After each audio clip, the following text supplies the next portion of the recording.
శ్రావణ మాసం అంటే చటుకున గుర్తుకొచ్చేవి వరలక్ష్మి వ్రతం పేరంట.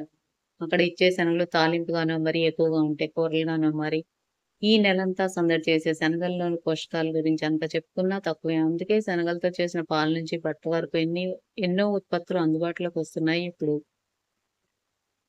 శరీర పనితీరుకి మెదడు ఎంత కీలకమో జీర్ణ వ్యవస్థ కూడా అంతే కీలకం. అందుకే దీన్ని సెకండ్ బ్రెయిన్ అంటారు.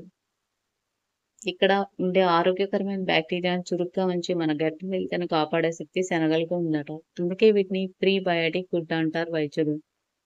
ఇక గట్ హెల్త్ బావుంటే నిండు నూరేళ్లు హాయిగా జీవించవచ్చని ఎన్నో పరిశోధనలు చెప్తున్నాయి. గతంలో పోలిస్తే వయసుతో సంబంధం లేకుండా ఫిట్‌నెస్‌కి ప్రాధాన్యం ఇచ్చే వారి సంఖ్య పెరుగుతుంది.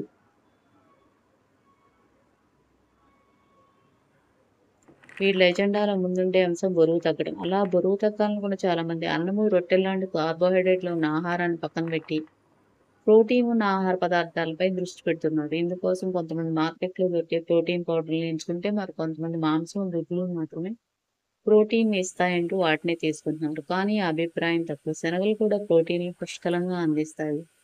అందుకే దీన్ని పోషకాల పవర్ హౌస్ అని చెప్పుకుంటారు.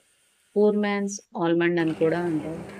100 గ్రాముల శనగల నుంచి 11 గ్రాముల ప్రోటీన్ అందుకోవచ్చు. ఒక గుడ్డు నుంచి అందే ప్రోటీన్ కంటే ఇది ఎక్కువే. ఒక కప్పు ఉడికించిన శనగలు తింటే కడుపు నిండిన భావన కలిగి ఆకలి అదుపులో ఉంటుంది. అలా కొన్ని రోజులకి ఆరోగ్యకరమైన రీతిలో బరువు తగ్గచ్చట. గుండె ఆరోగ్యంగా ఉండాలంటే చెడు కొవ్వును దూరం పెట్టాలని తెలిసిన విషయమే. ఉడికించిన లేదా మొలకెత్తిన శనగల్లోని ఫైటోకెమికల్స్ ఈ పనిని సమర్థంగా చేస్తాయి. గుండె కండరాల్లో ప్లేక్ లాంటి పదార్థాన్ని పేరుకుపోకుండా చేసి చెడు కొలెస్ట్రాల్‌ని దూరం పెడతాయి. ఇక వీటిని ప్రధానంగా వ్రతాల వంటి సందర్భాల్లో ఆడవాళ్ళకి ప్రసాదంగా ఇవ్వడంలో పరమార్థం లేకపోలేదు. మహిళలను ఎక్కువగా ఇబ్బంది పెట్టే అంశాలు రక్తహీనత, చిన్న వయసులోనే ఎముకలు గుల్లబారిపోవడం, మెనోపాజ్ సమయంలో తలెత్తే సమస్యలు. రోజు కప్పు శనగలను ఆహారంలో చేర్చుకుంటే రక్తహీనత రాకుండా ఉంటుంది. ఇక వీటిలోని కాల్షియం, మెగ్నీషియం, కాపర్ వంటి ఖనిజాలు ఎముకలను గుల్లబారకుండా కాపాడతాయి. ఒక కప్పు శనగల్లో 79 మిల్లీగ్రాముల మెగ్నీషియం ఉంటే 5 మిల్లీగ్రాముల వరకు ఐరన్ ఉంటుంది. అలాగే శనగల్లోని ఫైటో ఎస్ట్రోజన్స్ మెనోపాజ్ సమయంలో ఎదురయ్యే వేడి ఆవిరి నుంచి ఉపశమనం కలిగిస్తాయట.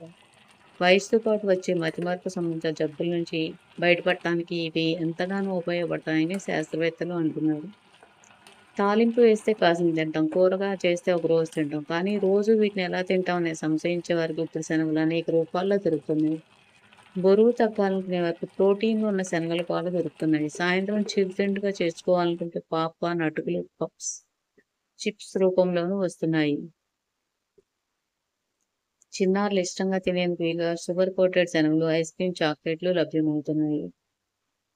శనగలతో చేసిన చిక్కీ ఆయిల్‌ని సలాడ్‌లో కానీ, తాలింపుల్లో కానీ వేసుకుంటే జుట్టు, చర్మము ఆరోగ్యంగా ఉండటంతో పాటు కీళ్ళ నొప్పులు అదుపులో ఉంటాయి. ఇడ్లీ, దోసల్లోకి పచ్చడి చేసుకున్నట్లుగానే బయట దేశాల్లో చాలా చోట్ల తెల్ల శనగలను రుబ్బి హమస్ డిప్ అని తయారు చేస్తారు. ఈ హమస్ డిప్స్ అనేక ఫ్లేవర్లు, రుచుల్లో మనకు అందుబాటులో ఉన్నాయి. ఇన్ని రుచుల్లో దొరుకుతూ అన్ని పోషకాలను అందిస్తుంటే చూస్తూ ఊరుకుంటామా? నచ్చిన